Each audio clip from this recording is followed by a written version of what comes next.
জয়ার নতুন ছবি ও নার্গিসের পিরুতের পেট্রোল জ্বালাইয়া গানের সাড়া। অভিনেত্রী জয়া আহসান সামাজিক যোগাযোগ মাধ্যমে বেশ সক্রিয়।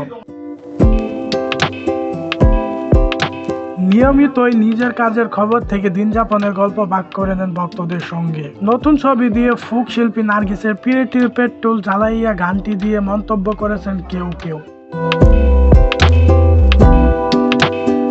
চলতি বছরটা দারুণ কেটেছে অভিনেত্রীর। ঢাকায় জয়া আর শারমিন তাণ্ডব উৎসব ফেরেস্তে ছাড়াও কলকাতার প্রশংসিত হয়েছে তার ডিয়ার মা সিনেমাটি। আপনারা বলেন, আমি আপনাদেরকে প্রশ্ন করলাম, বাংলাদেশে আমার এই ছবিটি রিলিজ ছিল, জয়া শারমিন আছে, তারপরে এই বছর রিলিজ করলো পেয়ারা সুবাস, তাহলে আপনারা কি করে বলেন যে এখানে আমি কম কাজ করি? এখানে কিন্তু আমি কম কাজ করি না এখানে, এবং আরো দুটো কাজ আমার এখন চলছে, বাংলাদেশেই চলছে। আমি বরং কলকাতাতেই কম কাজ করি, কিন্তু কলকাতাতে কন্টিনিউয়াস করে যাচ্ছে বলে অনেকগুলো ছবি আটকে আছে।